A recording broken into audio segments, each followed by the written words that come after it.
Hear ye, gather round for another edition of Young Kings Wrestling, featuring the Philip Banks Memorial Summer Soundboard. Welcome to the Nuck If You Buckingham Palace. As always, I am the thespian TC Fontaine, aka TC Light, aka TCF Baby. Please say the baby. Joined by King Reek, House of Havoc, first of his name. Yes, sir. How we living, man? Life is good. Life is real good.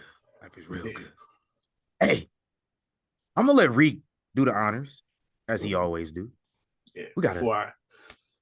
Before I go into that zone, let me shelve that for a second. Yeah, man, we got another cafeteria member 2 weeks in a row. Sir. How we living? Let's get it. Yes, sir. Yes, sir.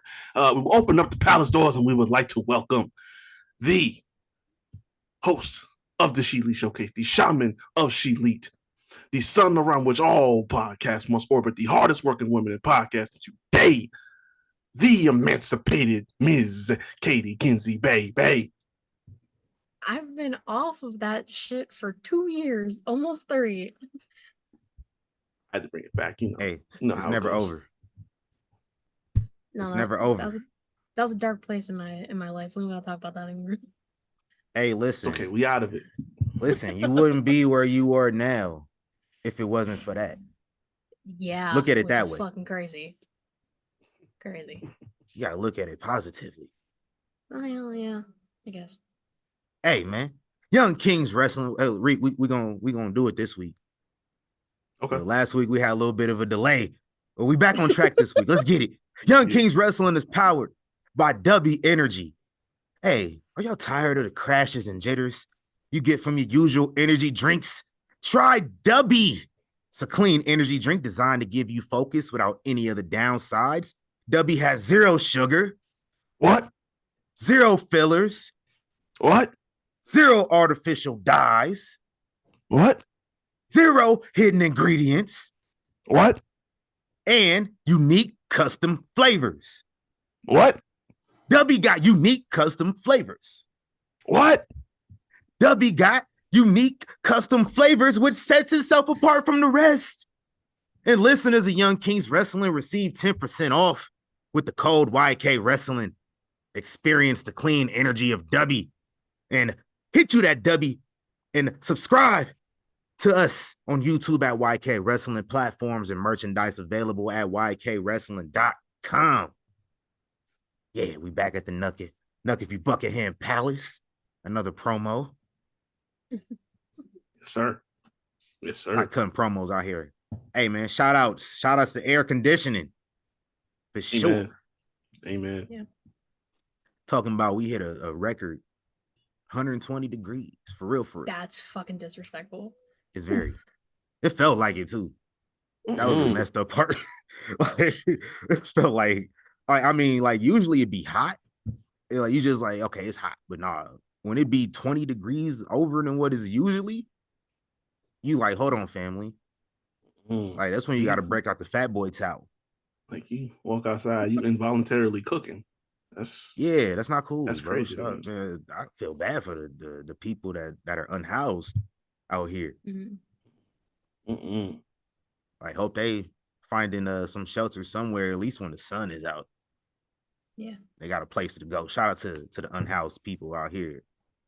We doing everybody can be unhoused, so it's that simple. Yeah, it's that quick. It happens that quick. So like, count your blessings, people. For real though. For real. Hey man, happy birthday this past week to Ludwig Kaiser. Shout out to our boy Kevin Nash, the namesake of the Kevin Nash Keep a Check trophy here on the Young Kings Wrestling podcast. Happy birthday to him. Happy birthday to Isaiah Cassidy. of Party. What's the tag team name? Private Party. Private Yeah, Party. there we go. What happened to that boy? Only one person here watches AEW consistently. Are they ever on the show? Yes. Okay, Okay. that's good to know. They were just on last week, if not the week before, and they were on nobody gives a shit about the kickoff, but like their 0 hour, they had a match on there. Okay, nice. All right. Nice. Shout out to them. Lord knows we ain't looking for him. Bobo Brazil would have turned, I don't know if he would have turned 100, but he was born 100 years ago today. Not today, this week. Players fuck up, my bad. Mark Miro. Shout out to Mark Miro. Happy birthday to Mark Miro. I found out recently, I was watching an interview with Christian Cage, and he said Mark Miro stole the TKO from him. Really? Yeah. TKO was always my favorite move when I was a kid. Shout out to Mark Miro. It was up there. Yeah. So who would you compare Mark Miro to? Like if we talk about like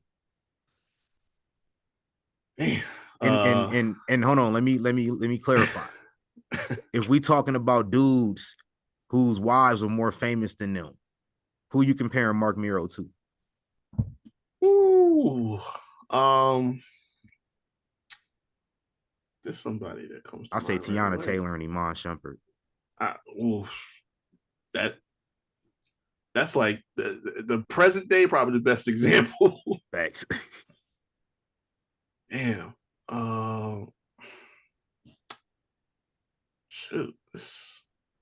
There's a couple people. They just not coming to my mind right now. Who was that one dude that was dating J-Lo? When? Yeah, you right. Let's move on. Oh, Kevin Federline. Kevin Federline. Ooh, yeah. Ooh. Mm. Damn. Mm-hmm. Hey, Mark Miro don't got a win over John Cena though. God damn it. I mean, true. Unfortunately.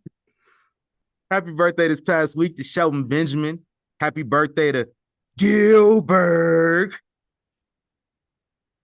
Shout out to Gilbert. Cool with him at least, right? Yeah, I got no issues with him. Gilbert's cool. You like the parody, but not the OG? Mm-mm. What Bill ever do to you? We're not going down this. He didn't respond to your DM or something? Ew. What you mean, ill? No, thank you.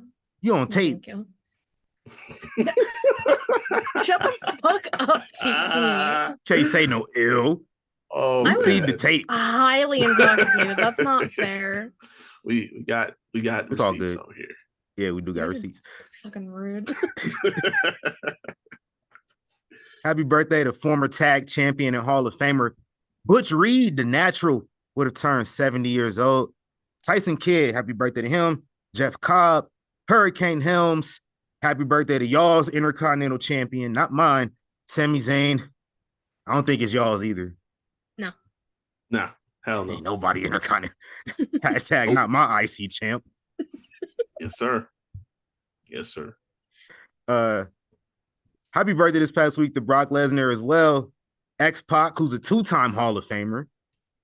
That's crazy. Say that. Yeah. Hey, he deserved it. Another Hall of Famer, Jeff Jarrett. That's Jeff, JARRETT. And happy birthday to Bubba Ray Dudley. A lot of Hall of Famers had birthdays. Yeah. Nice. Hall of Fame birthday week, man. Shout out to y'all. Mm-hmm. Shout out to what's they cancers? Yes. I think so. Yeah. Shout out to the cancers, man. This episode a little out of order. There's no royal address this week. Nah. For reasons there might be later on. But we ain't get to talk about it. It's all right.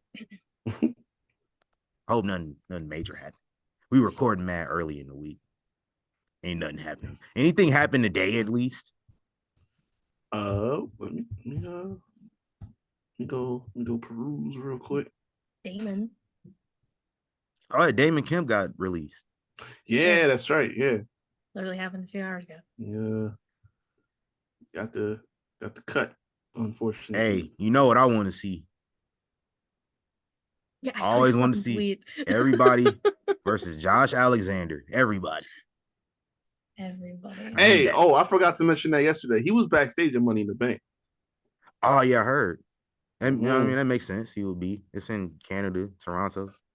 Yeah. It makes sense. And he trying to angle for a job. I feel him.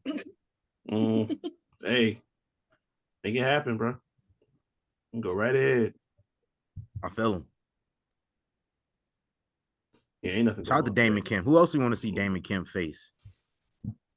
Oh, He gonna sign with the Bills? I mean, oh no. Because I was gonna say, like, if they would have got together, like him and his brother probably would slap, but Nope. somebody dropped the ball. I ain't gonna put blame in any direction. It's just somebody just didn't get it done, and we just spent all this speculation and Well, one of hype them for could no wrestle, reason. one couldn't. So One couldn't do anything, exactly. and one could. I mean, he can wrestle. He just I don't know what was. I mean, yeah, he can wrestle, but he like. can't wrestle. I mean, Yeah. obviously he can wrestle. He can go Yeah, medalist yeah. and all that. Shout out to Team USA. Nice. Yeah. Paris starting up soon. When is the Olympics starting? It's like a couple weeks. I think July 26th. It's usually around my birthday, so I think it's the 26th. Yeah. All right. Yeah, it's true. It's true. Who we got winning everything? Shoot. I don't know. That's a good question. Now I know who winning everything. I mean, These freedom colors don't run. I was about to say. It's the only time I'm patriotic is every 4 years. I have said that so many times the past few weeks. I was like, I don't give a shit about America, but Olympics, Simone Biles. Let's go. Hey, FIFA World Cup. I'm USA till they get knocked out. I'm delusional about USA soccer. It's okay. Hey. USA basketball. I'm serious about USA basketball though. Oh yeah, yeah. That's a conversation. Last year, oh boy. Listen, Mm. I was sick last year. What the fuck you mean? We a career game from Dylan Brooks, and y'all gonna lose to Canada on the world stage? Come on now. Y'all let Dennis Schroeder cook us in Germany. Come on now.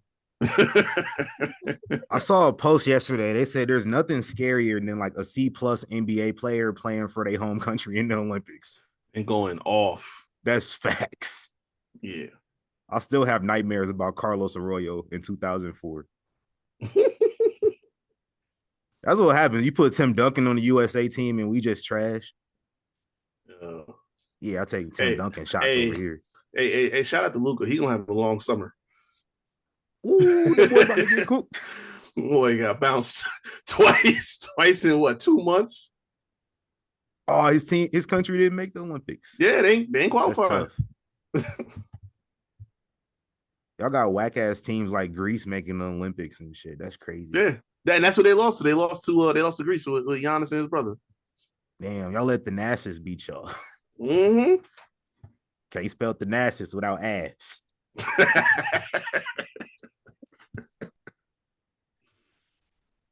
Hey man, this past week, we all watched NXT Heatwave, right? Mm-hmm. Yes, sir. What a show, man! Shout out to Shawn Michaels. My goat. Hey, I'm gonna say he about to have everybody beat for Booker. Again, I thought he was best last year, personally. That dude's cold. Yeah. And I was thinking about it. I was like, it's crazy because, like, I mean, I understand it's Shawn Michaels, probably one of the best wrestling minds ever. Mm-hmm. But, like, the fact that he's this good booking the show is crazy. Nice. Like, it's so much cohesion. Everybody gets some sort of time somehow. Mm-hmm. Like, his timing is crazy. Yeah. That's the crazy part. Shout out to Shawn Michaels, man. 5 championship matches, and they was all fire. They all slapped. Let's talk about them real quick, man. For the North American Championship, Obafemi defeats Wes Lee. Shout out to Wes Lee. He can't challenge for the North American title anymore. Which, like, honestly, you should have been. I would have been moved on, bro. Right. I know that. I bet you that's more money. Mm-hmm. I would have been moved on. I get it though. You never lost it. I feel you. Yeah. Hey, I'm gonna need Obafemi versus Gunther next. Not next, but some point in time. Yeah, at some point. It's like next. Damn. We gotta set it up. And Gunther can go down there. Like Oba don't even Yeah. gotta go to main roster. Like Gunther can show back up there, Mm-hmm. have somebody answer the challenge. Facts. Wouldn't be mad at that. I need that. What y'all think of this match? Match of the night. We had just gotten started and that was match of the night. Like, god damn. Them dudes was, I mean, my guy's throwing people around like they children. You know what I'm saying? Open hand, caving chests in.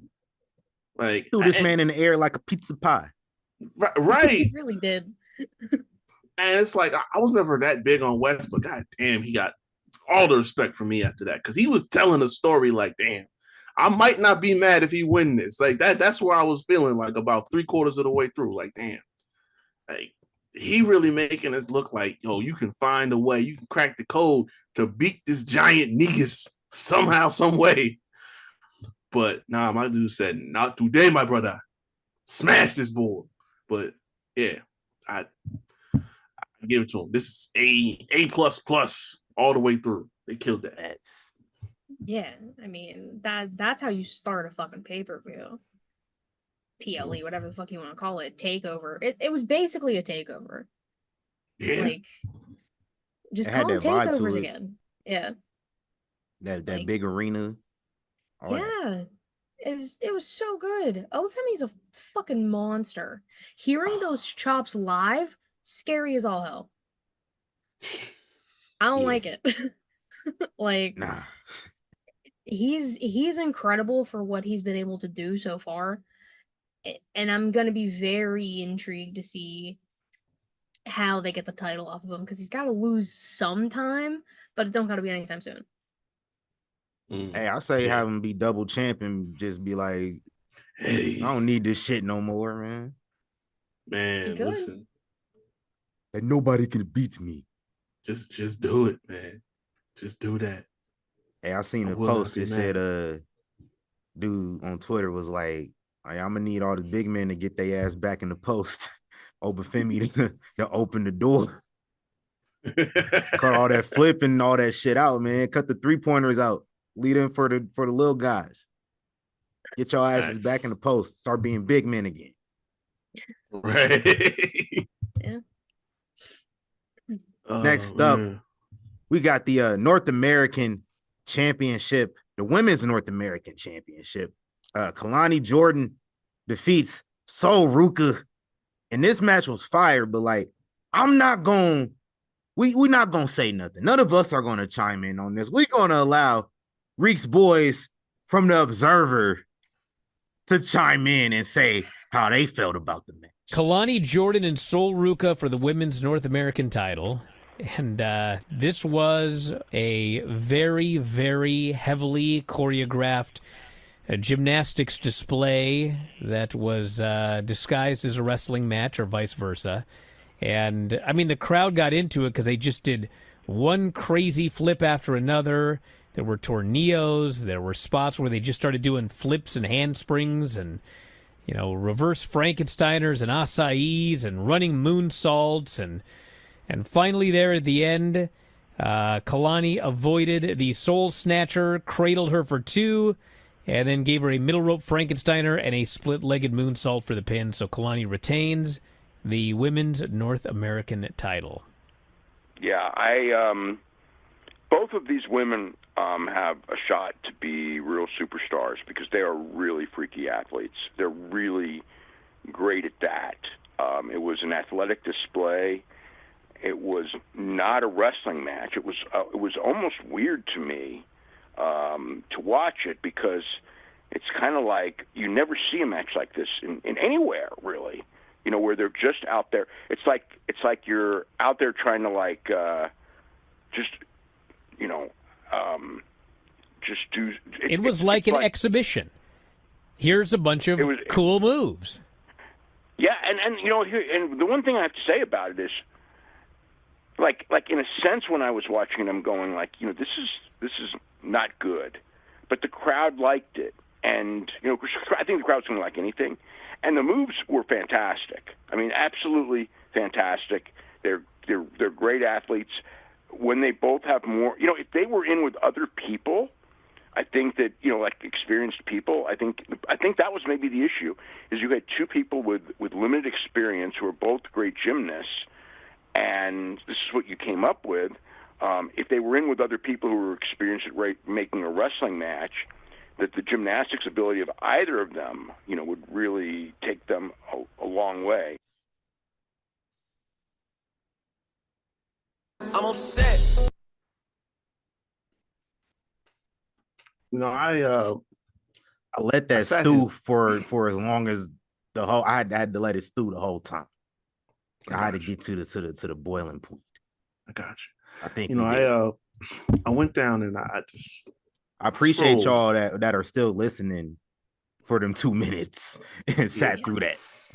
Yeah, I scrolled for a little bit because I wanted to do some research, and for the price of $14.99, right?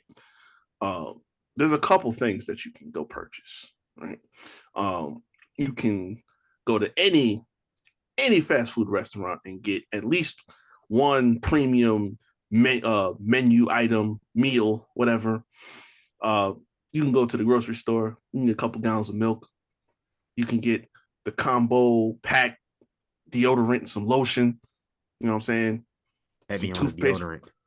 Yeah, right. The toothpaste with the toothbrush. You know what I'm saying? Like, you can go get that. There's so many things that you can spend $14.99 for that are of value. And yet, people will spend $14. And I looked before we started because I had to make sure I got it right. People spend $14.99 to hear this shit from this old decrepit bastard and the burnout wannabe used to be wrestler who don't know shit either. In 2024, to still be listening to these people who are hypocritical and condescending and just completely outdated, out of touch is beyond me. So it's gymnastics and a flippy, show that's not a wrestling match when Kalani Jordan and Sol Ruka do it. But when Will Ospreay, the Young Bucks, the Lucha Brothers, used to be Jack Perry and Marco Stunt, all the dudes, when all of them do it, we praise it. Oh, this is great stuff. This is great wrestling content. They're future stars and all this other stuff. High praise, 4 and 5 stars on this star rating that y'all consider to be valid, and y'all want to post and talk about, oh, this got 5 stars from the Wrestling Observer and Dave Meltzer. So they can get away with that. So Ruka and Kalani Jordan are relegated to just a bunch of gymnastics putting on a performance. Gymnastic stars, right? Well, is it Uchiwali or is it one mic? We ain't said that in a minute. So it's like I don't have words. Right, is it Uchiwali or is it one mic? Is it black girl lost or shorty owe you for ice?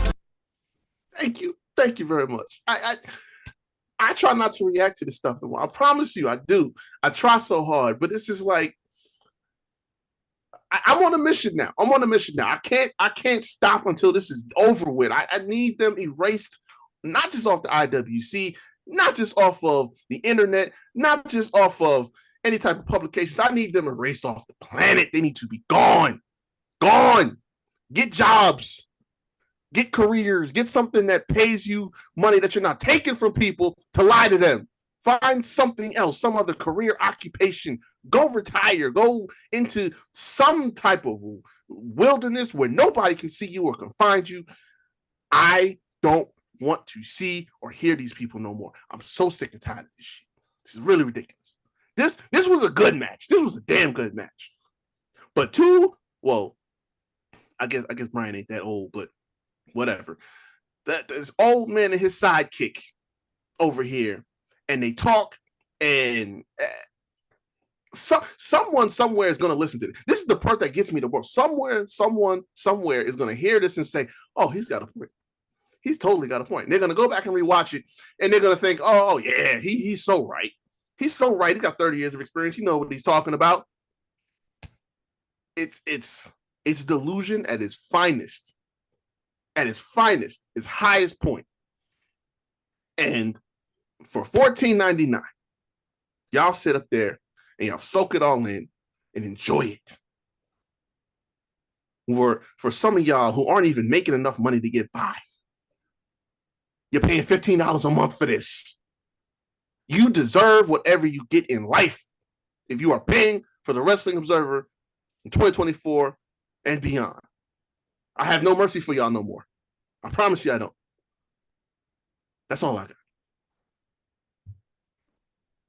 Hey, man, y'all make $12 an hour, work 25 hours a week, and use $15 out of that paycheck for this. It's not cool. Yeah. It's not cool. Like, and even if you get paid a whole lot more than that, regardless, why? What you doing? What you doing this for, man? Yeah, that's you could put that in your gas tank. Some people could put the gas tank was $15. $15 take you, down the street. Like, ask most women out here, they can get lied to for free. Why are we paying this month? Paying $15. That is high premium lies for $14.99. Why are we paying for this? For some speculation and like I posted it the other day. This man straight up told people that a match that was fourth on the card was the main event. He flat out lied to you. Mm-hmm. And you paid $14.99 for him to tell you that, and you to tune in to Peacock that you're paying what? What is it? Was it at least $5 list? $5.99 with ads. And if you got ads, $4.99. It was $5.99 now, right? Okay, yeah, $5.99. So okay, so you tuned in to Peacock, so you paid less money to see the truth. You see what I'm saying? Like, make it make sense. $15 for the lie, $5.99 just to tune in to see the truth. Like, somebody got to make this make sense to me. You know what I'm saying? I'm gonna keep shouting at the government too, because y'all worried about so much of the wrong things right now. This is worse than the crack epidemic, realistically. Because I mean, y'all was kind of part of that. Relax. Y'all was part of that issue too. Because y'all was the ones filtering it in. But these motherfuckers is really out here just nickel and dime lying to people and getting paid hand over fist for it. I don't get it. The IWC is wide. Like, for honest to God, they really got, at some point, they got to be pulling in a significant profit for this to still be going on this year. They have to be. Hey. The fact that TC said, "Now hold the fuck up." So you say the government funding the IWC? They might be. Oh, they might be. Because this is if you genuinely look at it, these motherfuckers are robbing people. No. They are robbing people. Like, we could charge $14.99 to lie, but I don't feel good about doing that. Dave does. Hey, if you can't beat them, join them. Don't be tweak, y'all. I still can't remember the fact that he said women get lied to for free. That's the realest thing I've fucking heard in my entire life. and it's true. This is what I'm saying. Like, it's true. It's too true. It hurts. Everything, it's disrespectful. I'm right here. Everything that him and Brian sit up there and do on a weekly basis, a monthly basis, they charge $14.99 for people to tune into that. I'm aware. When any average Joe is out here doing that to their girlfriend, their side chick, their wife, whatever, for free. That's all I'm saying, man. It's just old white men talking shit. Old white men. because it's two women, and we talked about this before. Two before we started biracial recording. women. Two biracial women putting on a hell of a show. But no, it's just flippy dippy shit. It's just gymnastics. It's not a match. Fuck Hey, yourself. if they was both Japanese, it would have been the best match they ever saw. Thank you. That's what I'm That's saying. what I'm Like, saying. Hey, I think we talked about this match for a good 12, 15 minutes. We didn't really even talk about it. and it was good. It was damn Yeah, the good. match was fire. We love the match compared to what they was talking about. Mm-hmm. We got two gymnasts. I expect to see that gymnastics shit because they can pull it off. You got two motherfuckers that's not athletic. You got four motherfuckers that's not athletic, and that's all they doing the whole match, and they just moving on to the next thing. At least there was some psychology here Soroka hit a because 450 buckshot. that's hard. Who have you ever seen do that? And she 5'13". It's not even a real height. 13. I was like, that's not real. Oh man. That's wild. Shout out to Kalani Jordan retaining the Women's North American Championship. Hey, I thought Soruka, I seen how she was looking. I thought it was about to get active for a second after the match. I wouldn't have been mad. Me neither. I need one of them to gotta find the edge though. Like a mean edge. Yeah. They can't both be like this, these pity pat nice shit for the longest. Like somebody gotta flip a switch. Facts. Next match. My money's on Kalani. Same. I mean, she's dating Carmelo, so it's probably bound to happen. That she's a short, light-skinned woman with curly hair. They evil. Some of the most evil people I've ever met in my life. That's true. The light-skinned girls that look like Soruka, cool as hell. The ones that look like Kalani Jordan, evil. That's true. In my experience. Shout out to them, Punk and Seth just had a promo that looked like it was real intense, so I'm gonna have to rewind that. I actually recorded. I'm ignoring all things Twitter right now. Oh yeah. So yeah, we're not talking nothing of that sort here this week. I just wanted to see what was going on. Like that looked a little heated. Nah, hey, it might recorded, be. So I'll be watching this after that. Big facts. Yeah, me too. Let's run through the rest of this real quick, man. We got for the NXT tag titles, Nathan Frazer and Axiom by the hair of their teeth successfully defend the tag titles versus Chase U. They said Nathan Frazer missed the call time to the arena. Showed up 2 hours late. Oh. Hey, listen, Seth Rollins, get your kid. Get your son. Get your son. Tell him get his shit together. He can't be doing that. Nice. Axiom, they said Axiom was about to defend the titles by himself. Which he probably could have, and he probably would have done a damn good job. Oh yeah, man, I'm not scared of no damn Duke Hudson and Andre Chase. That's a fact. That man is wearing a They sweater. strike no fear in my heart. That's what I'm saying. That's crazy. Shout out to Chase U being the best school in Florida. You can do this. Shout out to them. Oh, that's a fact. I don't even be thinking about that. Oh man. Hey man, what we think about this? It was dope. I was waiting for the turn because yeah, same. I said it. It's coming. It's coming. It's coming. It probably it might not be because I said it might be Axiom, but it might go the other way.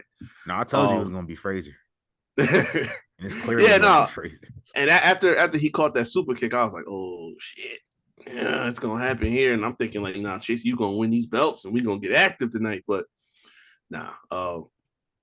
As a tag team, that's why like I started getting more swayed on Nathan Frazer because like they chemistry as a tag team is wild. So I know when they start feuding, it's gonna be some craziness.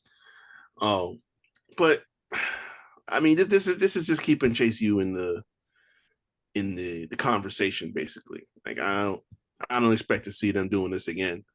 But for what it was decent. You know what I'm saying? But I'm ready to move on past this. Oh yeah. I mean, you had to do something like with the tag titles. All the other tag teams are feuding with other tag teams, so people really weren't feuding with anybody. Were Chase U. Hey, out the mud is right there. That's all I'm saying. They're feuding with the Good Brothers. Hey, nah. They Idris and Malik, man. Yeah, See, they You gotta got separate enough time to them. the bash to build them up. I be Yeah, thinking, okay. I be looking over there, but see, it's always like anytime we get a little bit of a flip switch of optimism, it's like, nah, they gonna get their ass beat by who was it that debuted? No, an OC. OC came down there and they just beat them for no reason. Like, for what? There's no story there. They don't need to be in NXT in the first place. So it's like, I don't want to keep getting hope. You know what I'm saying? So I'm gonna just fall back off of it and hopefully be pleasantly surprised. I see light at the end of the tunnel, and it's like they at that point where they about to give up, and you know what that means. When the tag team about to give up, they going to run. It's about to happen. It's happening soon, and if it don't, I'm gonna be upset. And another thing too, right? What's this chick name? Brindley Reese. Yeah. Mm-hmm. What's the difference between her and Thea Hale? One is, well, I don't know. I really tried. I mean, Thea Hale is like a hype woman, like student section, like rowdy student section leader. And like Brindley Reese is like a motivational, she's like a motivational Instagram speaker. fitness influencer type of situation going on. That's exactly what she is. Yes. But she's the hype person for them too, basically. Yeah, but she's more like motivational, or like Thea's just like, you gotta reel her in. She like Scrappy Doo. That's the way I look at it. The day they get in the ring together, we're gonna see the Spider-Man meme, I guarantee you. Probably. Because all you gotta do is get Brindley active enough. Oh yeah. That's true. That's true. Just get her wound up. Cause I see it. Like, I'll be watching it. Like, she start talking and it just get louder and faster. I'm like, yo, whoa, get the Adderall out. Chill out. Facts. That's big facts. Hey, but back to the original point. I'm a certified OTM hater. What? For reasons. Oh, okay. Yep, such as our next match for the NXT Women's Championship. Roxanne Perez defeats Lola Vice. Shawn Michaels turned Lola Vice babyface like very like that. Like all she had to do was cut a promo. Mm-hmm. Shout out to Roxanne with the GOAT recovery on that second to last Pop Rocks. Yeah, it was almost that could have disaster. been real bad. Yeah, man. Yeah. Booker T. He don't talk enough shit about Roxanne Perez. No, I don't think. I think he do it on purpose. No. Listen, when I say he don't talk a lot of shit, he don't talk enough shit. I know about being Roxanne's trainer. Because I'll tell everybody every second of the match if I was him. A lot of people think he overdo it. No, he don't do it enough for me. Nah, that's what I'm saying. Like that's why I get it. Like, he don't want to lean too much into that and kind of take too much credit. So I get it. But I agree though. I agree, because it's like, if that was my pupil out there that's been moving the way she's been moving for the last calendar year, hey, you best believe somebody would hear from me. 2 years, something like that. Yeah. What we think of this one? I was surprised though, like, because and this was why I said the other day that promo that Lola cut was kind of like, once we going off on that ledge and we kind of inserting all that emotion into it and dramatizing the story to a point that it's like, it feels like that is where you make a change in that scenario. If you're going to do that, now it's kind of like, well, damn, what did we make her so sympathetic for after she was just a heel like 2 cups of coffee ago? Now all of a sudden she a face and garnering the sympathy, trying to garner the sympathy, and then she loses. Now, like, I'm not mad at it. Roxanne can be champion as long as she wants to. I don't care. I thought, making the switch to Lola was smart at some point in time, because it seems like that's the next progressive step. You beat Natty, in Underground. You beat Shayna in Underground, whatever.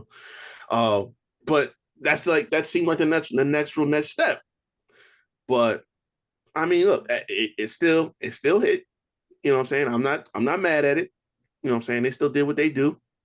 Put the working boots on. I like it. They probably should run it back. I'll be cool with that. Yeah, we don't need that at the bash. Mm-hmm. Yeah, it's next month, so it's probably gonna happen. But Roxanne's in her AJ Lee era right now, so she's gonna be holding that. She's gonna be holding that title. That's AJ Lee's kid. Come on, her and Cora, like mainly Roxanne, but yeah. I mean the height measurements and everything like that kind of add up, so could be That's right. crazy. I wasn't even thinking about that, but yeah. No, she's in her crazy girl era. No one can take the title from her. All of this shit. AJ did the exact same thing when AJ held the Divas title for as long as she did. And I'm not mad at it. Roxanne is thriving in this. So I can't be mad. I'm with it. That's true. That's true. And in the main event, Ethan Page defeats Trick Williams, Young OG Javon Evans, and the chairman Sean Spears to win the NXT Championship. See, going into this match, Trick Williams, he had a 25% at best at beat Ethan Page. Then you add Javon Evans and Sean Spears to the mix, his chances of winning drastic went down. Ethan Page came out there in the USA colors in his hometown of Toronto. He said, resident of the USA. This was a shocker to me because I wasn't thinking Trick Williams is going to lose right there. But then it made sense to me after the match, like the way it was booked. This man was on defense the entire time, and it just like he ran out of time. He just couldn't get to it that last second. It was like the reverse of Deadline, almost, which was crazy because Deadline is still that was like on my match of the year. I think I made it my match of the year when we did the rewards. Oh yeah, man! This was first off, shout out to Sean for the Backlash 07 special. Oh yeah, you know what I'm saying? Throwing it back because when I saw that, even as he fell, I'm like, nah, somebody crazy. Throw back. Nah, but like even as he hit the joint, he fell. I'm like, nah, somebody gonna catch that. And Sean's holding him. I'm like, no, man, he really just did that. That's wild. But no, I would have been. I wasn't really too surprised, but I was thinking like if you were gonna do that, you have Ethan Page do it. Like I said, when they were in the Apex at Battleground, I'm like, if you was gonna pull the switch on Ethan Page, I'm like, shock the world, do it right there. This was helpful because Trick didn't take the pin, you know what I'm saying? But listen, all of that to me wasn't even the story of this.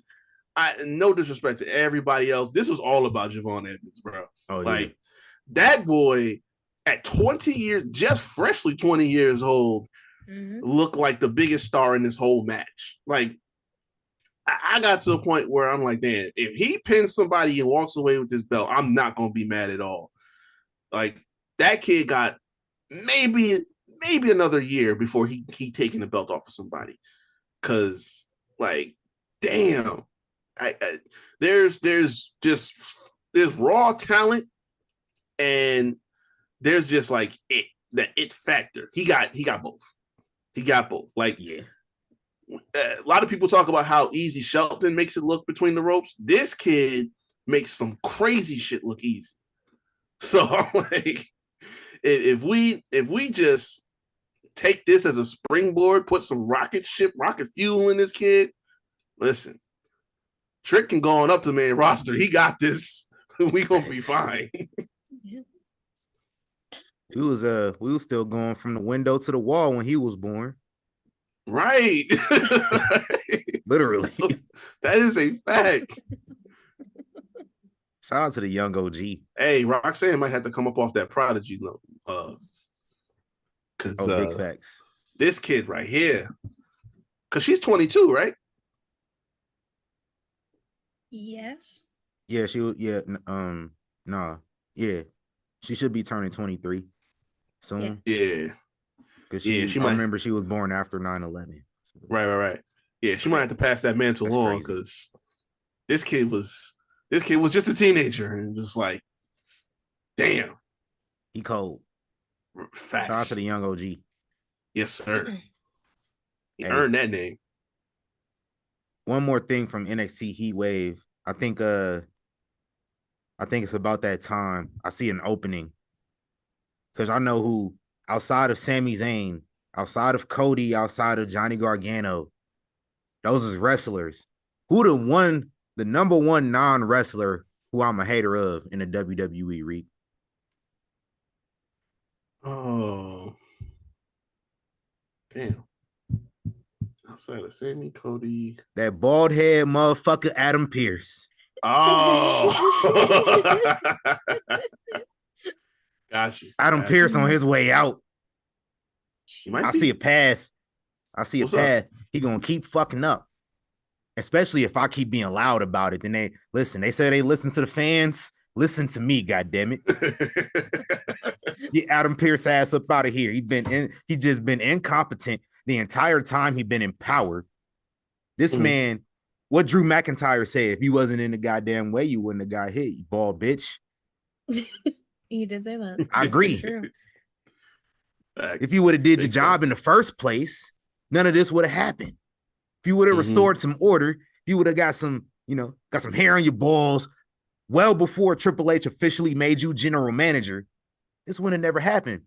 So I'll see if I keep complaining about it and The Rock said he don't like to see the fans upset, he get Adam Pearce up out of here and make his daughter the general manager of Raw when they go to Netflix. Hey, man. Pearce gonna fuck around and find out. It's gonna be a very, very tough Christmas morning.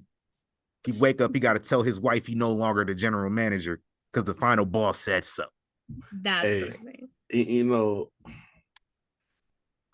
you gonna have to lose that Scrap Daddy title because I'm gonna tell you this: you ain't trying to scrap with nobody. Yeah. I don't see Scrap anywhere. And I tried to redeem him a little bit, like coming, when the pandemic started and Roman, initiated the tribal chief. You know what I'm saying? That was one thing. You know what I'm saying? I'm not raising up to Roman either. You know what I'm saying? You had to take your licks with that one. Listen, you the authority figure. Be authority or move out the way. I mean, Nick Aldis might do that. He wasn't doing nothing before the Roman stuff happened, is my thing. Well, yeah. I've been on his case since before COVID was ever a thought. Yeah. Now, I thought he was turning the corner when he cut that promo on Ronda. I still feel like that was real, by the way. I thought we was turning the corner. He went crazy on Ronda. Okay, that was you.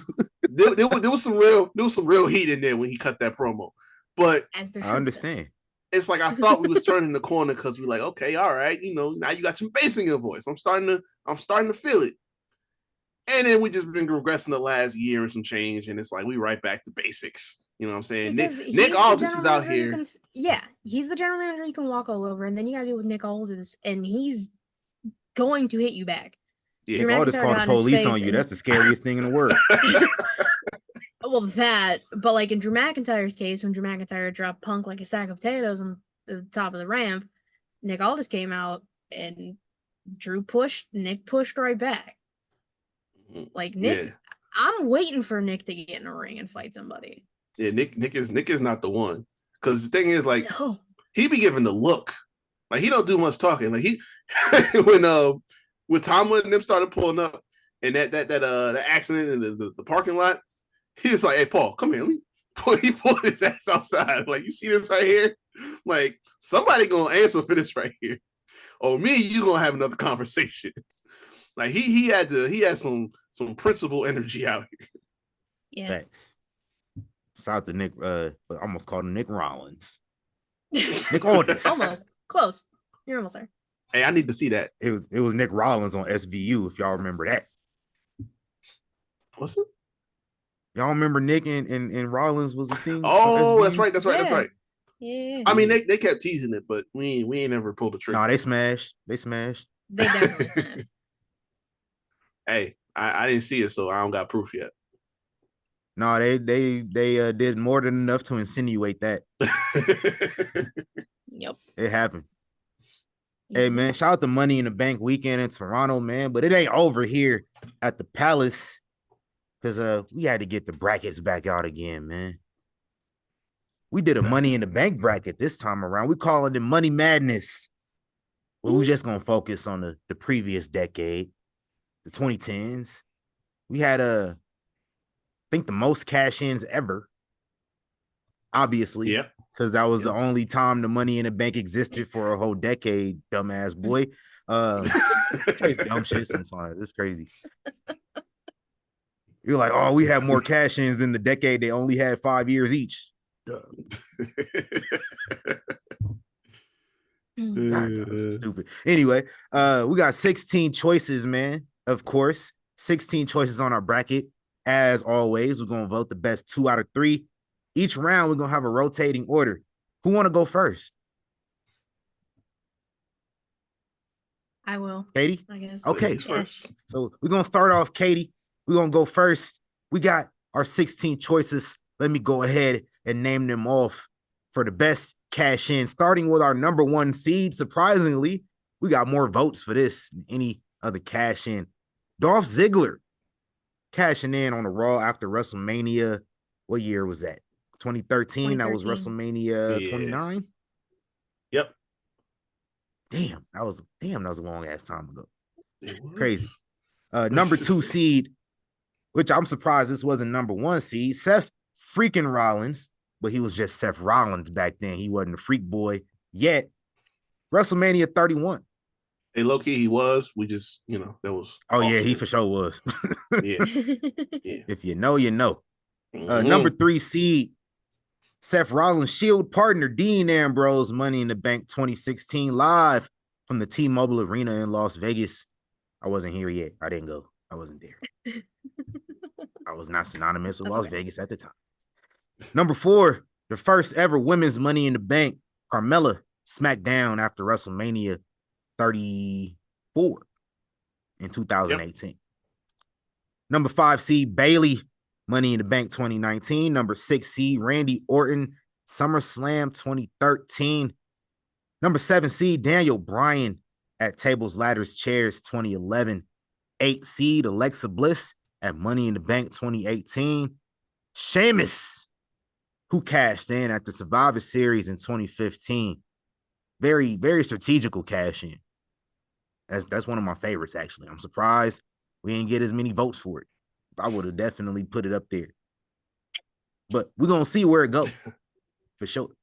If he had gotten the haircut right, then maybe we would have been. Oh, yeah, the haircut was kind of trash. He was wilding out. Then, didn't he? Yeah, he was wilding back then. Hey, I'll say my piece on that when we get to it. Number 10 seed, The Miz on Monday Night Raw in 2010. That created the birth of Angry Miz Girl. Yes, it did. Shout out to Angry Miz Girl. Hope she's doing all right in life. Hey, they got to bring her back just for like a show or an appearance or something. Yeah, because she's mad old now. Yeah. That was like 15 years ago. Right. She got to be in college at least. Facts. Number 11, Kane and Money in the Bank 2010, the first person to cash in the briefcase the same night he won it. Yep. Number 12, Jack Swagger, the first person to cash in immediately on a show after WrestleMania, the SmackDown after WrestleMania 26 and 2010. And we got the number 13 seed, John Cena, cashed in on Monday Night Raw in 2012. The 1000th episode of Raw is when he cashed in. It was one of my favorite acting performances from Dwayne "The Rock" Johnson came in that match. Bruh. The dude flopped around like a fish for 7 minutes. Seriously. Number 14, Braun Strowman cashed in at Hell in a Cell 2018. Number 15, Brock Lesnar, who cashed in at the Extreme Rules in 2019. And then our number 16 seed, Alberto Del Rio, who cashed in at SummerSlam 2011. We just had to fill it out. That's all it was. Yeah. Yeah, I can tell. We just had to fill that out. Mm-mm. Yeah. All right, first 16 seed, Dolph Ziggler versus Alberto Del Rio. Dolph Ziggler actually cashed in on Alberto. And then Alberto cashed in on CM Punk, which I remember pissing me off at the time. Very, very highly upset. How we voting this? Honestly, I'm going to advocate for a clean sweep here, but Katie, I'll allow you to choose how you want to choose. Man, if you watched when I fucking ranked all these people, I gave Del Rio an F. I didn't even want to do it, but I did. He was the only one I gave an F to. Because why? No. This is Dolph Ziggler hands down. The pop he got, this was at his peak, basically, when he had Biggie and he had AJ Lee. Mans was on top of the world. I still remember this one to this day. Like, there's not many that I do. Like, when I went through and was, like, researching everything, as some of them I was like, I don't even remember this person winning the fucking case. But Ziggler, I will always remember him winning, and it is one of my favorite cash-ins of all time. That briefcase was jacked the fuck up, too. Was. Yes, sir. Who you picking, Reek? Hey, listen, y'all already know. Dolph was my dog for a whole year before the cash in, because boy was working. You know what I'm saying? Him, Sheamus, a bunch of other people on SmackDown. Man, I was, you know how when they get serious in 2K, start standing up and bouncing. Yeah, I was doing that when my guy cashed in. Forward, hold on. Yeah. When my guy cashed in, that was me all the way through. I heard that 3, I heard that pop. I was like, I almost pulled a TC. I almost threw my shoulder out that night, bro. Like, that's crazy. What you say fuck me for? That's crazy. Nah, I was like that. I had that energy for it. The Del Rio thing, like the angle was already jacked up because you brought Kevin Nash into this out of nowhere. So I was already mad. And then you threw Alberto in there. Like I didn't care for Alberto winning Money in the Bank in the first place. So you just pissed me off twice. So that, like Katie said, that's an F all the way through. But yeah, my dog goes flying over this one. Yeah, it's big fuck Alberto, Patron, Del Rio, whatever you call himself now. Just out for reasons outside of wrestling. Fuck that guy. Oh yeah. Yep. And then wrestling even more. Like his announcer was more over than him. I never cared for the character when he was around. I was kind of perturbed that he won the Royal Rumble. And then 7 months later, this man wins the Money in the Bank. Yeah, we was trying. What kind of shit is that? Yeah. We was they trying. Thought he was him, and he was not. They thought he was Eddie, and he was not. And I don't know why they thought that. Yeah. It wasn't nothing near. They were trying to create that.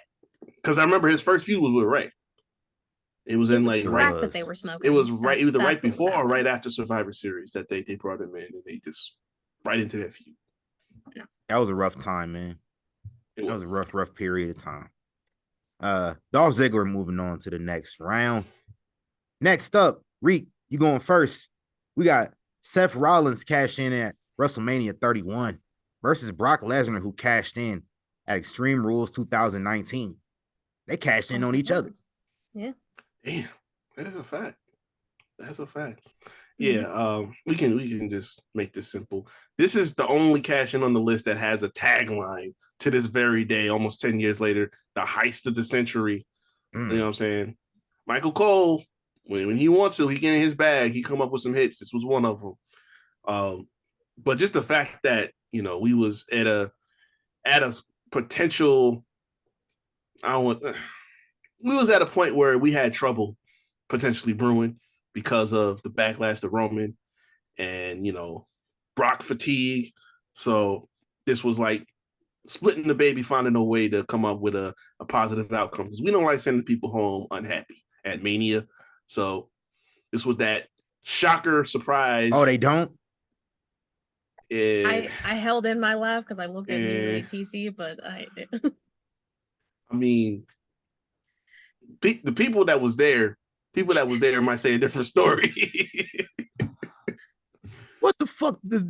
What do Lady Gaga know about cameras? What do they know about anything? Oh man. I digress. Oh, damn. Yeah. No, I gotta go with the heist easily. Yeah, listen, I enjoyed Brock Lesnar winning Money in the Bank in the first place more than anybody else. Y'all was mad as hell. Oh, listen, and I loved it. The troll in me took some joy in that. Oh yeah, I'm sitting here that's what it thinking was. because I'm sitting here thinking like, yo, Ali winning would be really dope.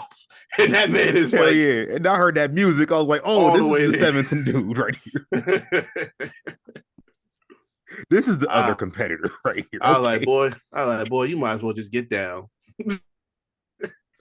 That's what I don't understand. Why did you stay up there in the first place? You just stood like, nigga, grab the briefcase while he on the way down. I know Brock Right. Lesnar charging at you at full speed. It was time went by really fast, so That's you what I'm couldn't do saying. nothing.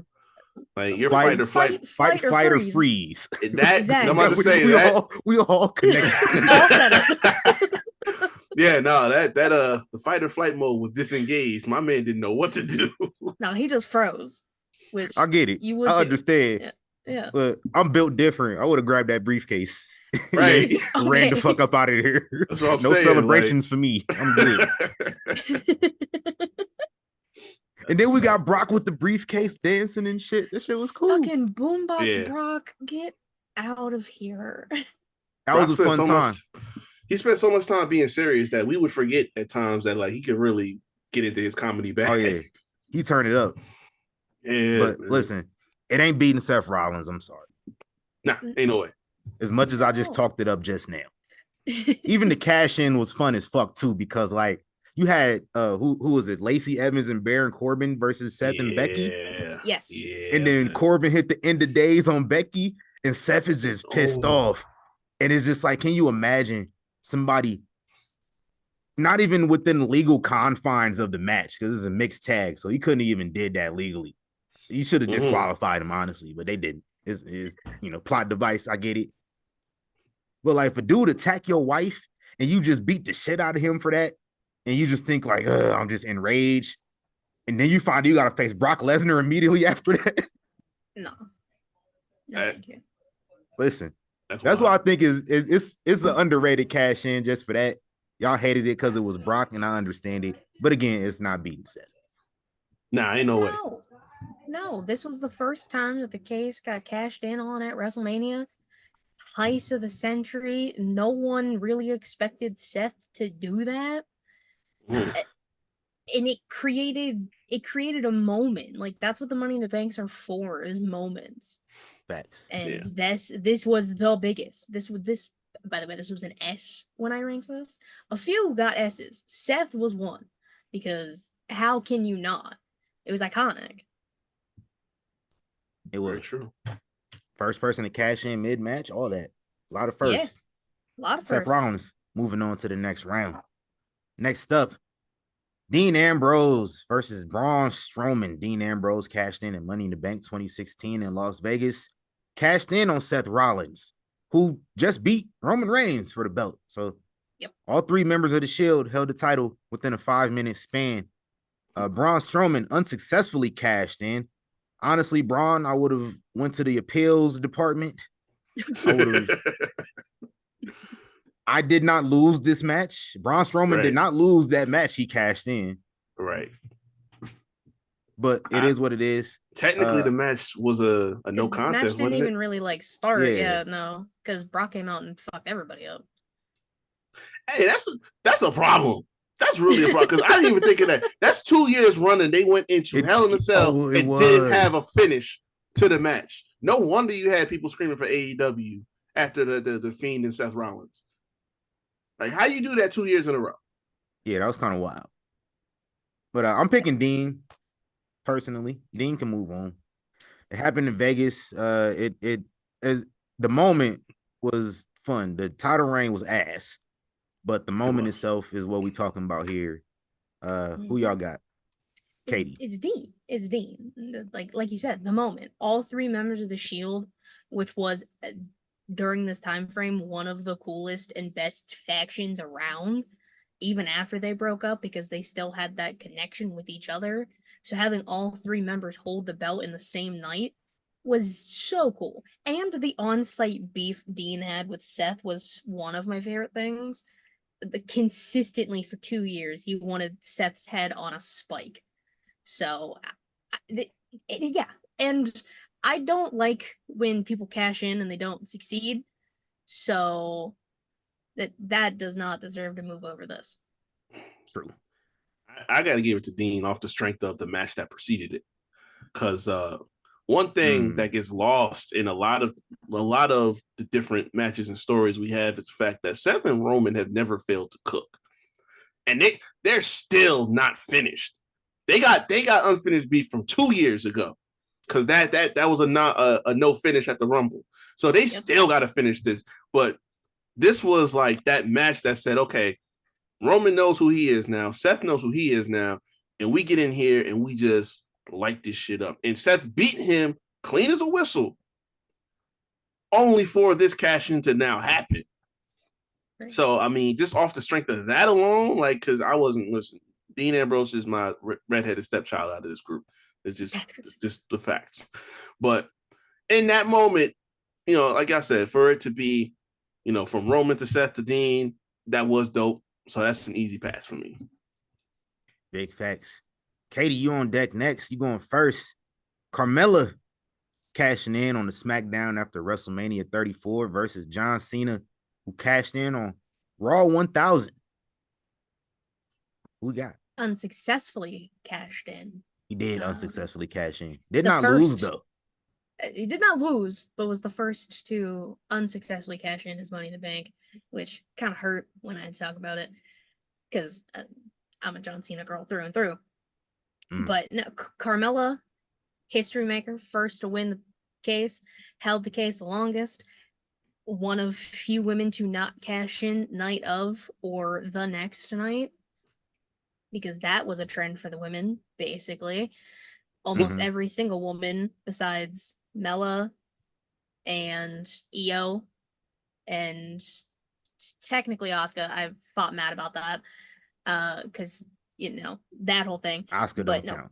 But I put an asterisk next to it because the whole Becky being pregnant thing. But Carmella, the ref took so goddamn long to take her case. Yeah, Mike Chioda that pissed was me off. It's like, clearly she wants to cash in. Let her fucking cash in. Like, I don't understand why we were here. And you have the debut of the Iconics right before that. Yeah. So it's all Carmella, and I love John Cena through and through, but Carmella had that moment.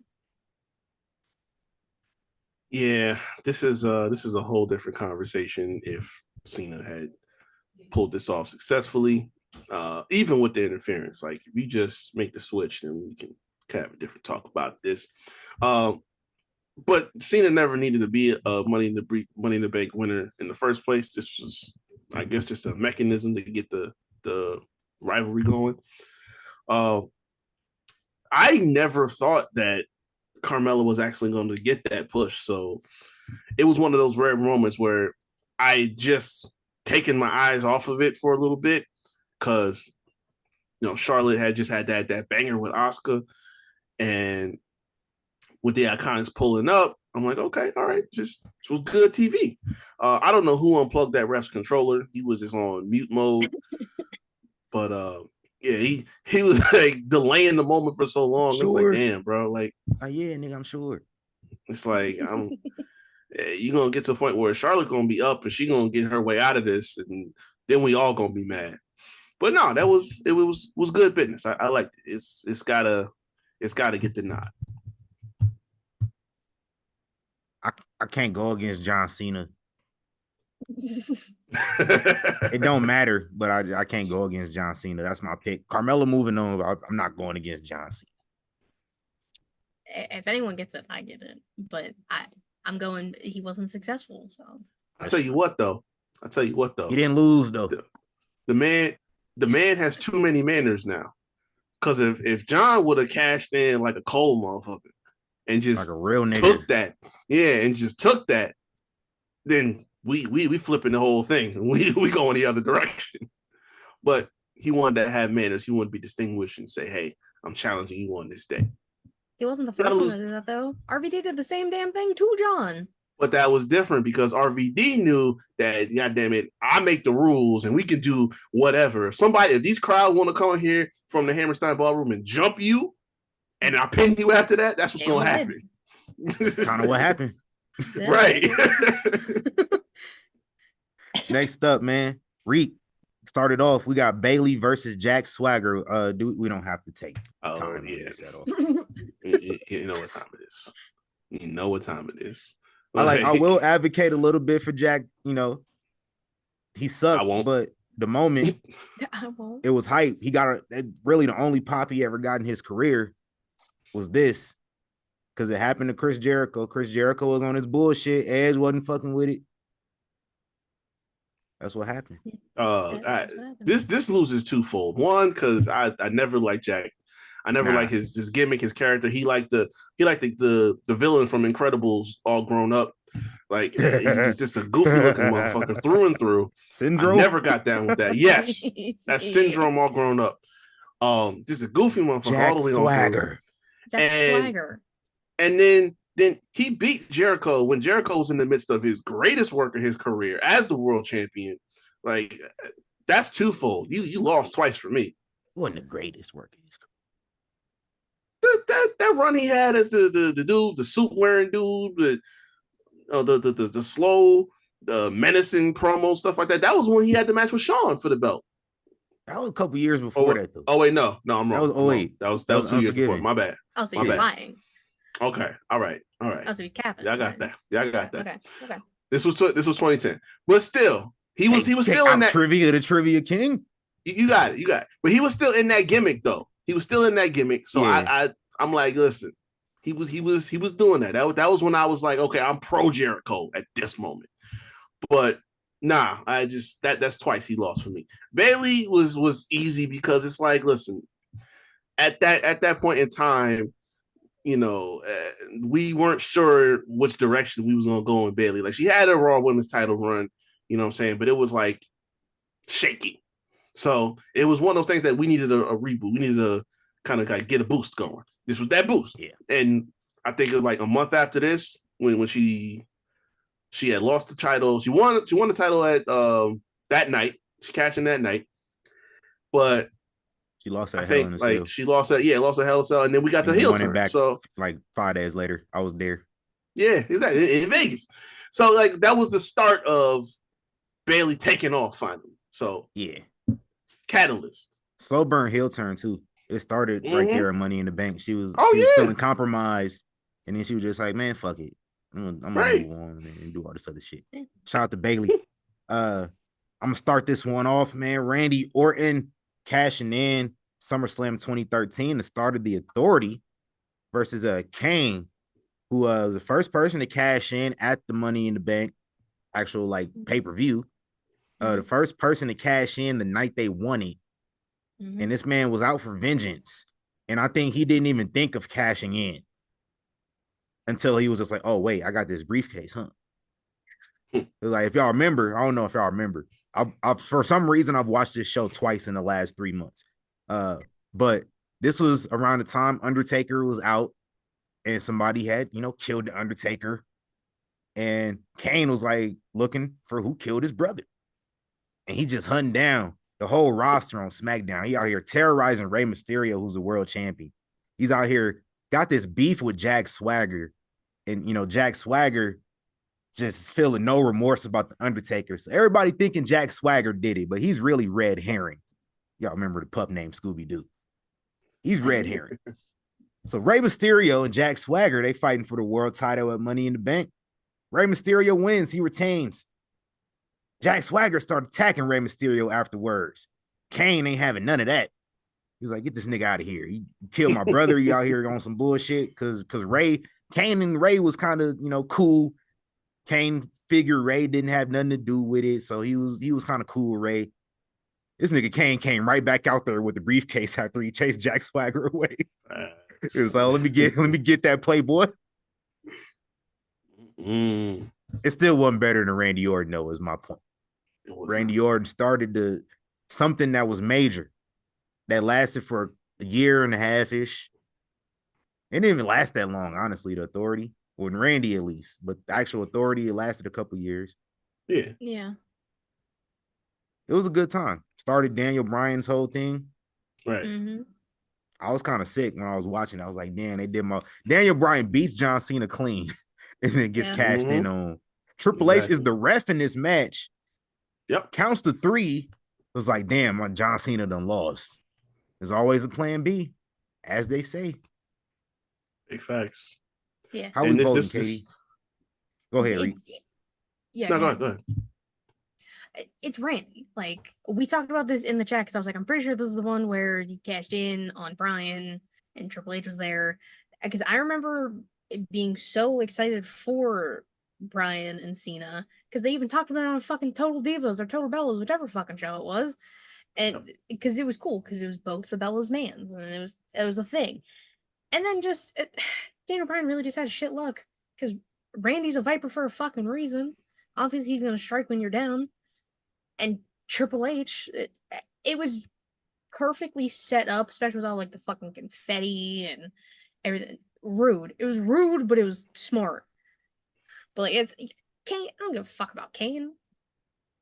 The mayor. I don't give a fuck. Yeah. Oh, it's Kane, not Glenn. Regardless, I don't care. Now, this is another example of it. It gets the nod just off the strength of the match that preceded it. Like Money in the Bank is really best when you see a match that slaps, and then they say, okay, all right, he a little beat up, but he won, he got the belt, and then you hear somebody's music hit, and it's like, oh shit. That's when you get the most, the best reaction, the best bang for your buck with Money in the Bank. Like this past year, when with Seth and Drew. That too. When they had that, it was like, yo, and it's like, you know, Priest didn't have the highest cash in, but the second cash in at Mania, and after that match they had after everything with Punk and stuff like that, that hits. So in this case, like you guys said, Bryan going over clean as a whistle over John Cena, that puts him in a group that's about this big. You know what I'm saying?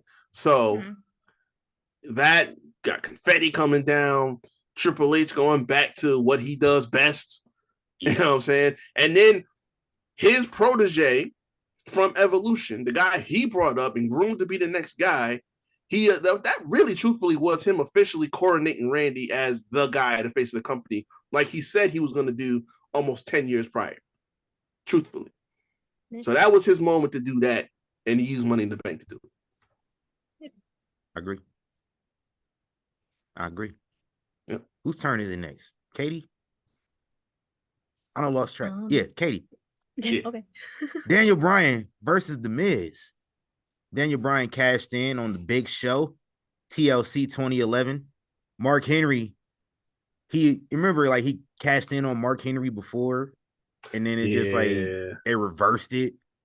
And then Mark Henry loses to the Big Show, and then Bryan cashes in on Big Show. Then, like, Mark Henry wasn't taking no L's to Daniel Bryan at all. He said, "No, brother, doesn't work for me right now." Jesus Christ. I mean, I don't know how many times we have to say moments. Angry Miz Girl was created from this. Like, yes, I distinctly remember that poor little girl being so pissed off at Mike the Miz Mizanin for winning the title.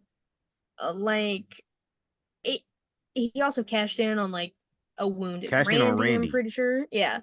So it's kind of hard to be that, especially when Miz has basically always been a heel, but this was like peak, like awesome Miz, and he still had Alex Riley back then to kind of like help as a backup. So I gotta go Miz on this.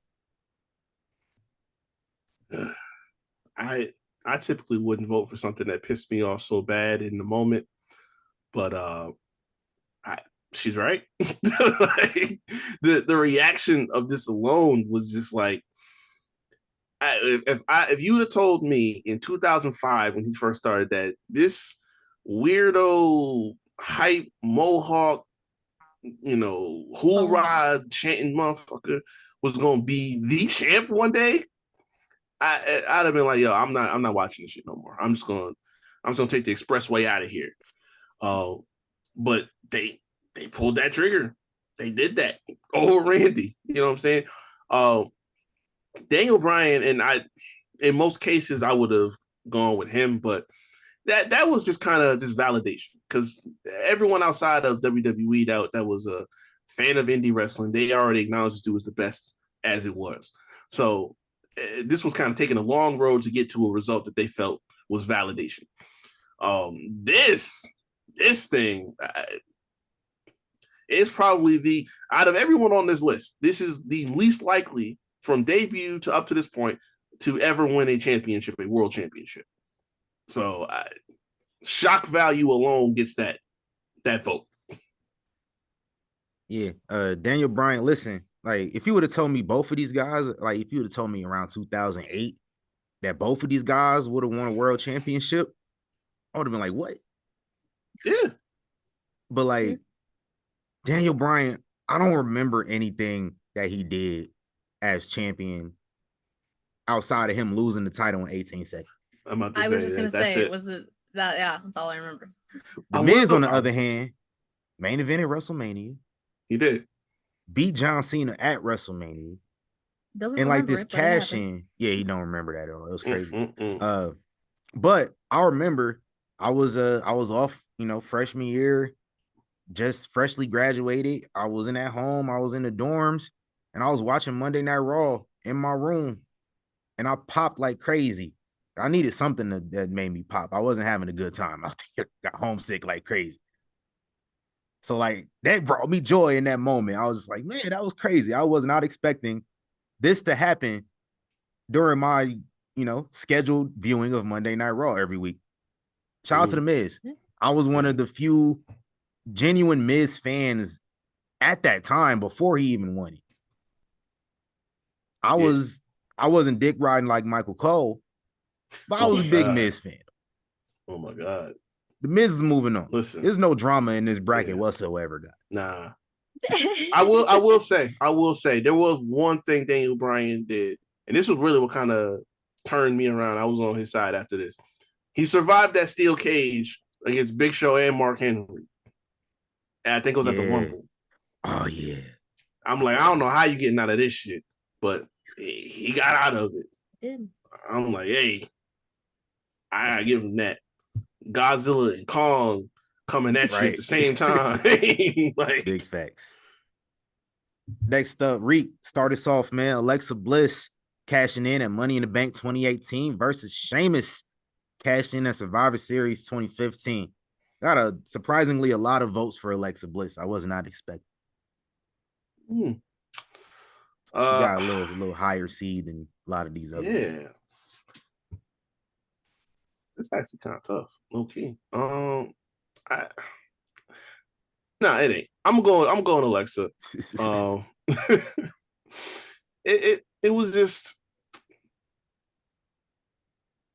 I felt like we just realized too late that we shouldn't have veered away from having Alexa having the championship, and because this was when Nia had it, and it was like a month or so after the fact, we realized, okay, we got to course correct. We got to put it back on her because Nia as a face champion ain't working, which it never was going to in the first place. But either which way, it only served as the transition to Ronda, unfortunately. But I mean, for what it was, I think this was only was it the second women's Money in the Bank? Yeah. So I mean, out of that field, third, but it was second. Oh yeah, that shit. Yeah, no, out of that field, I think I remember they had a pretty stacked field. So Alexa coming out of that being, one of the not the biggest, strongest out of that group, it was like, okay, all right, that's pretty dope. And of course, she couldn't wait but 30 minutes or so before she cashes that in. So yeah, I'll give her that. I think like initially I'm like, you know what, Sheamus pulling the heel move of all heel moves when it seemed like, you know, they were trying to get Roman turned around, and it seemed like they was like almost there, and I was like, nope, not tonight. But nah, I told him the hair loses some style points for me. So when I was like trying to confer with myself on what I'm gonna do here, I was like, man, I had to factor in everything. And so I looked at like Alexa Bliss, first woman to cash in night of, first woman, not first woman, but second woman to win Money in the Bank, and she won it legally at the show for the first time. Yeah. That was a fact. And then I was excited because she went out there and whooped the shit out of Ronda. Because I wasn't expecting Ronda to win the championship. I was expecting Ronda to win the championship. So the fact that she didn't and Alexa stopped it from happening, I became a big Alexa Bliss fan in that moment. But it was a vehicle to get the belt on the Ronda, at SummerSlam, I think it was. Yeah. So that takes it down for me. With that being said, I'm gonna go with Sheamus. Because like Sheamus was the heel.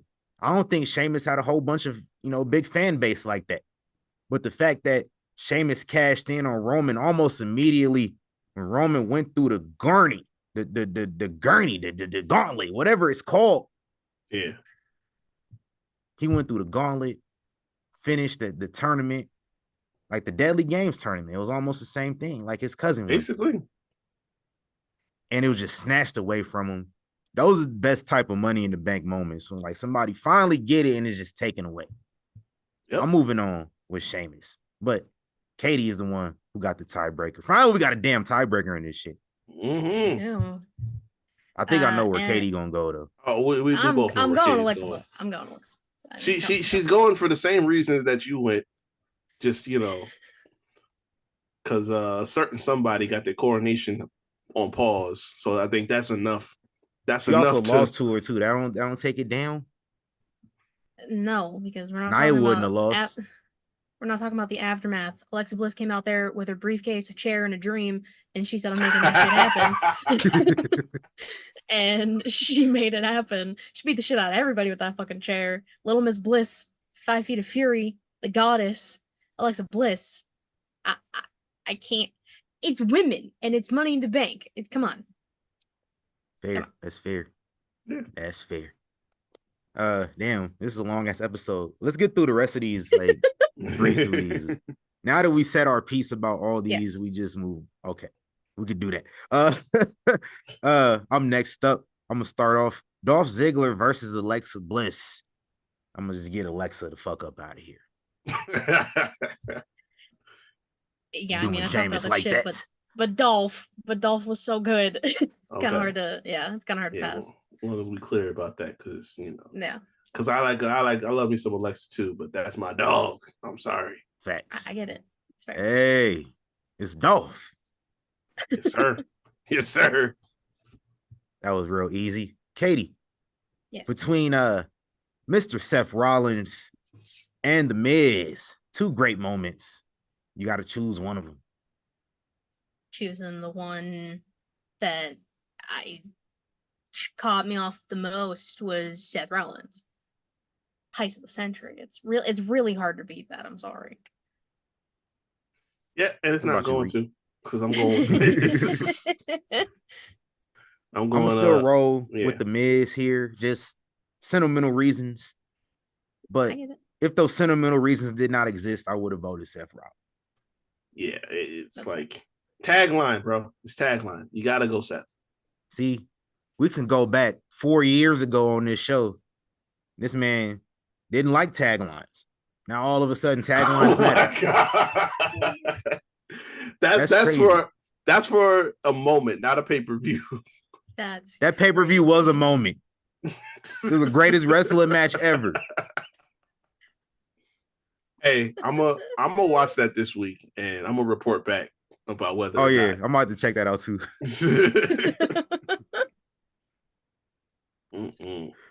I understand. Hey, where we at next, man? Who's next? I done Reek. lost track. I got Reek. it. I got it. All right, Reek. Dean Ambrose versus Randy Orton. Oh, it's Randy. I'm sorry. Like, Shield be damned. This was just fight.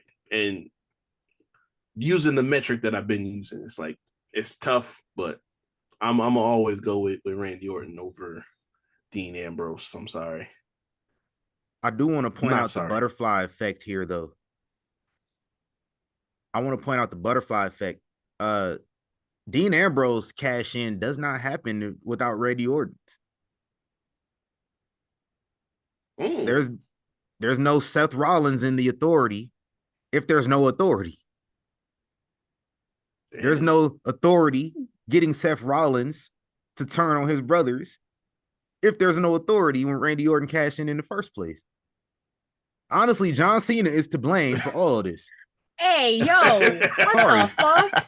If John Cena doesn't lose to Daniel Bryan, none of this ever happens. They don't have to resort to plan B.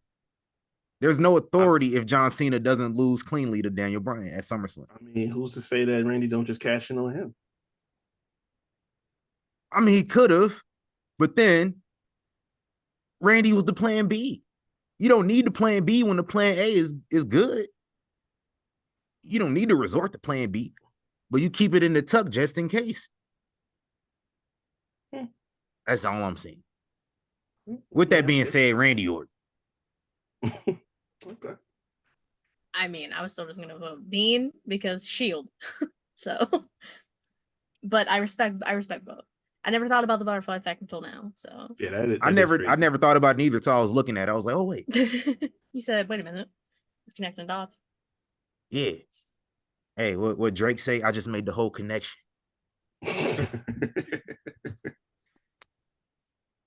Shout out to. No, I'm not shouting that out. What? No. Not that We song. just said That he's song's not. ass. We was just saying he's not safe here. Nah, he not. All right, I'm gonna start it off this one. Carmella versus Bayley. It's tough. It's tough for me. I'm gonna roll with Carmella just because it happened right after WrestleMania. It happened on Charlotte Flair, who I wasn't a Charlotte Flair, fan in 2018, not at all. And she just beat Asuka, so I'm really mad. So like this kind of gave me joy in that moment. So I'm gonna roll with Carmella. Who you got, Katie? Carmella. For beating Charlotte? Well, I'm gonna say these both were Charlotte, weren't they? Charlotte got cashed in on the most. Charlotte got cashed in on like 3 separate times. Yeah. So these were both. Okay. These both were cashing in on Charlotte. Yeah, Charlotte got cashed in on the most. I did the research. But yeah, no, it's Carmella. Like holding it the longest out of the women and like setting the precedent, and then everyone just shitting on it and cashing in night of. Kind of disrespectful. But no, Carmella holding it that long. And then the gear that we got because of it. Ugh. I mean, come on. Shit slapped. Nope, I won't allow it. I'm going Bayley. I'm big on Bayley. I mean, not that it matters. I was gonna say, it don't matter, but stick to your guns. Oh, you said Carmella. Oh shit. Yeah, I said Carmella. Oh, bro. There was no tiebreaker here, bro. Damn. That's all right. Goddamn. It's all good. All right. Shout out to both of them, though.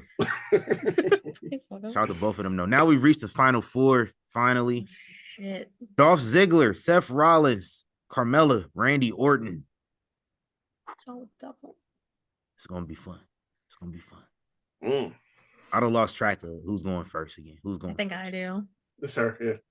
All right, Katie. Dolph Ziggler versus Carmella. Mind you, Carmella is the last woman remaining. So keep that in mind as you vote. I know. No, I'm gonna stick to my guns, even if I get outvoted, because I've gotten shit for this every other time I've done a fucking bracket with you two. That I just let everything slide and I don't stick with who I want. I'm going Carmella. History maker. Dolph had his moment, but Carmella made history. I'll leave it at that. Okay. Dolph had history making decibels of loudness in that arena. So I'm going with my dog. I gotta do it. Yeah, I knew that was coming. I'm sorry. I knew that was coming. It's all right. All right. So the way I'm looking at it here, both of these two cashed in on wrestlers I did not like. So Yeah. Same. now I'm a little bit of a, because that was gonna be my tiebreaker. So now my tiebreaker is, who don't I like as a person? Very easily. I'm gonna roll with Dolph Ziggler. Easily. I get it. I get it. I understand. Sorry, Mella. I tried. Hold on. Wait. Who you got, Reek? I got my dog. You just went already. You just went Dolph. I was a tiebreaker here. Yeah. Damn. I was gonna use my veto. I don't even need to use it. Nah, listen. That we wasn't worried about that here. I knew he was going Dolph, and I knew I was gonna go Mella, and I had a feeling you were gonna go Dolph. So Hold on. I like chaos. I'm going with Carmella. Fuck it. No, what? Yo, you already went. What you mean? I didn't officially say it yet. I was still trying to mull it over. I threw it out there and I was like, hold on, wait. Yo, this is crazy. what a turn of events! Holy shit! Yo, I'm able to veto my own answers. hey, yo. Hey, that's your veto. That's your Yeah, veto. that's my veto. I vetoed my own answer. Yo. That's crazy. I had agendas. That's you ever crazy. seen that before? Whoever vetoed their own answer before? Me? Bruh. This is You wild. might be the only one. Next up in our semifinal, Seth Rollins versus Randy Orton. That's on Reek. You know what? Fuck taglines. I'm going Randy. You said fuck taglines now. It's 2020 again. It's lockdown again, boy.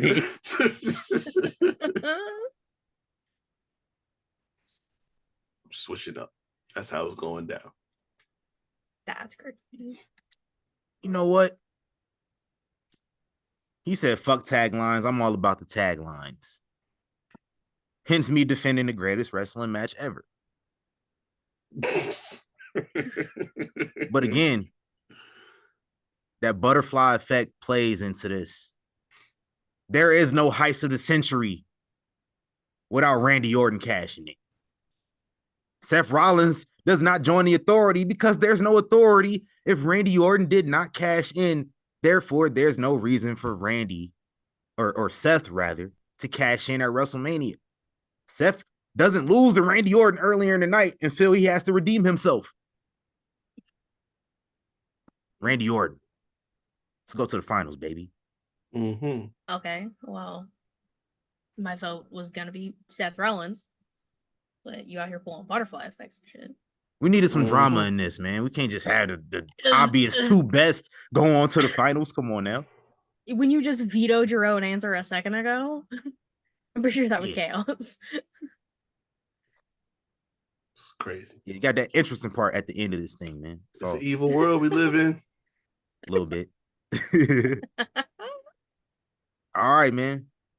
To determine the best Money in the Bank cash in of the 2010s, 4 seed Carmella on the SmackDown after WrestleMania 34 versus Randy Orton at SummerSlam 2013. Charlotte Flair versus Carmella. Randy Orton cashing in on Daniel Bryan. Who going first? You. Me? Yep. Me? Yep. Well, let me just say I hear voices in my head. They counsel me. They understand. They talk to me. Randy Orton. Come on now. One of the best, probably the only glowing period, the only thing glowing during that time period was the Authority and the Shield. And they were coincide together. Randy Orton. Mm-hmm. I like the Authority. I love the 20-minute promos every Monday night. Because y'all hated them, so I loved it. Of course you did. Mm-hmm. No, listen. Mella's money. She Don't you do made that. history. Don't you do Why? that. Why? Don't you do Why? that. Why would I? Why would I not? Because you was just sticking to your guns like 30 seconds ago, and now you gonna switch? Sticking to my guns for Carmella. Yeah. I'm going with Carmella. I'm not going against. Okay. I was like, All what right. are you talking about? I thought you was giving your reasoning why you was about to go the other way. No, I'm going reasons as to why I'm going with Carmella. Oh, okay. Got you. Listen, she made history. Randy didn't. The Authority was like in pieces already. That kind of just got formed after the fact. Mella first to win the Money in the Bank technically twice, because that was a whole thing. Held it the longest. Like I said, that gear was fucking beautiful. Cashed in on Charlotte. Got the debut of the Iconics. That same segment. I go Carmella. Okay. Got the tiebreaker, bro. I mean, I want to create some drama, but I'm not going to. We can just make this simple and move on. Because if my dog ain't winning, ain't no dog's gonna win. Mella wins, game over. That's crazy. It's the worst bracket ever. That's not what I expected to happen in any way, shape, or form. Holy shit. I thought it was gonna be like, oh, Randy. My dog Now you got bounced. You understand how I felt when y'all voted out. Oh my God. Somebody gonna get it on the first ever bracket we did. I was not part of that. See, I thought he was gonna bring up Batista and Jeff. Them two, all three, and Devon, all four of them. I don't think I was That's part how of any I of felt. those. You know how I felt. That was not me. I don't think I was part of any of those ones. Nah, listen, I think this is before you came on the show. Yeah. Listen, so, but I do like make the brackets all the time. So I make the rules. With that being said, I get another veto. Are you kidding me? I can't allow this personally. Why? Randy Orton, the first wrestler I ever met when I was 10 years old. This man. This is bullshit. I got to meet Randy Orton like 5 weeks after my grandma passed away. I hold that memory in my heart. Y'all not gonna do this to me. Yes, I played the guilt trip on y'all. I did it. This man right I guess I'm guilt tripping y'all. Oh no. Why is it every time I come on here for a fucking bracket, all hell breaks loose? TC McMahon over here. That's what we doing. I don't go that far though. Terrible. I'm talking about the on screen, not off screen. I'm talking on screen. Oh, nasty work. That's crazy. It's Backlash 2007 all over again.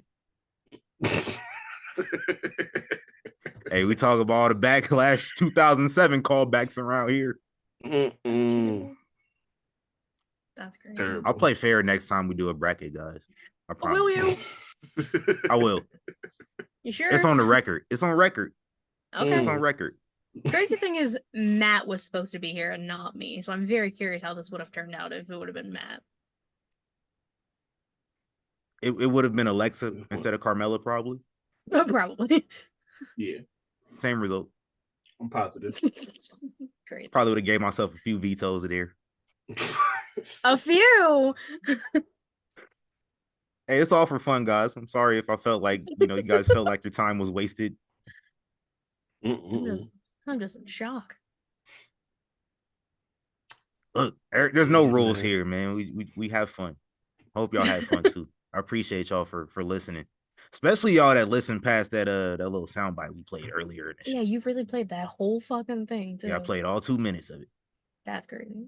Just for the record, I will never be on a show that anything from the Wrestling Observer ever gets played ever again. Oh yeah, this is the first and last time you hear them on this show. I just had to do it. It was that egregious. I had to play it. Sorry. I don't want to give them any promotion going forward. Realistically, he was playing it to rile me up so that I went off. Yeah, that's all it was. Hey, look, you gotta Yeah. make some sacrifices for the game sometimes, man. Hey, plug your socials, guys. Let's get up out of here. I'll start.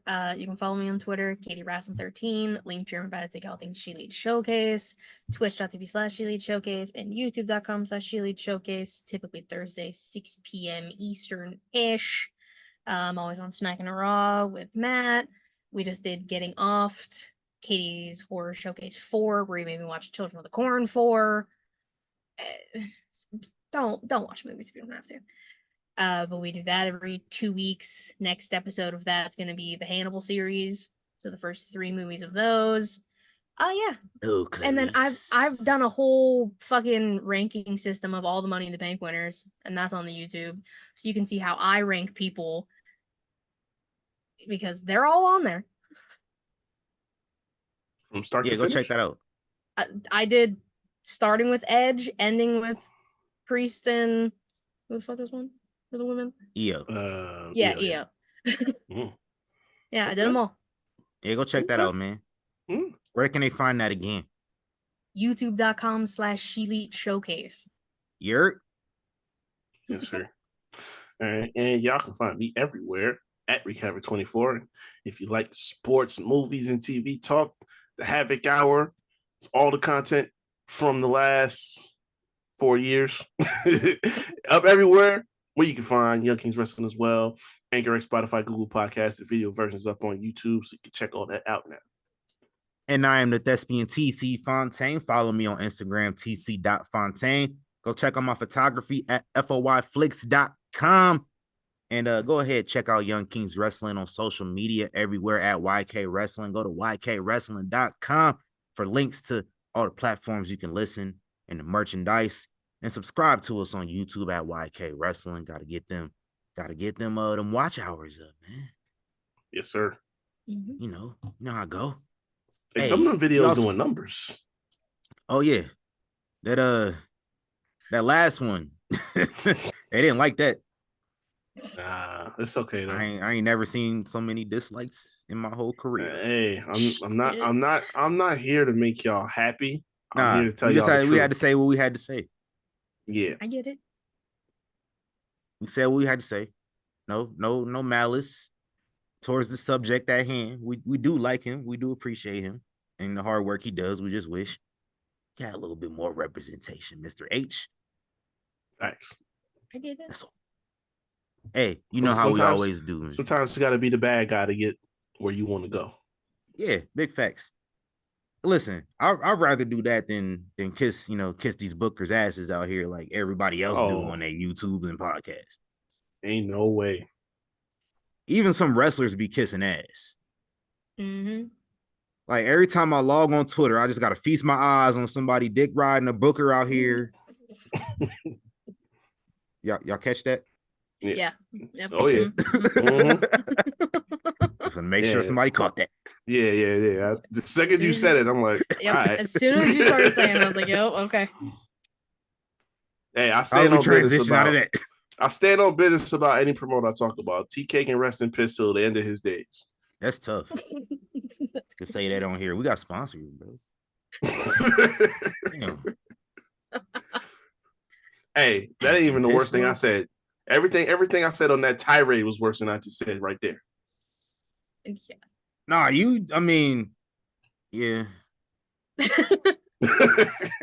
He has said worse shit about certain people on the show before. About to say, I've promoted when we didn't have unthinkable. sponsors, is what I'm saying. That's true. That's true. And now you have sponsors. You gotta be responsible. Hey, if we got a sponsor that supports Dave Meltzer, we don't want him anyway. Let's put it that way. I don't think our sponsors support him. So they better not. They better not. I think we're in the clear there. Yeah. Okay. But I'll be back to hold you down. I don't wanna leave you, baby. But we gotta go right now. I didn't know how to really transition out of that. No, it's perfect. It'd be great. Yeah. We'll be back next week with another one. Another one. Katie Kinsey, baby. Wreak Havoc. I'm TC Fontaine. We out of here. Fuck you, David. Damn.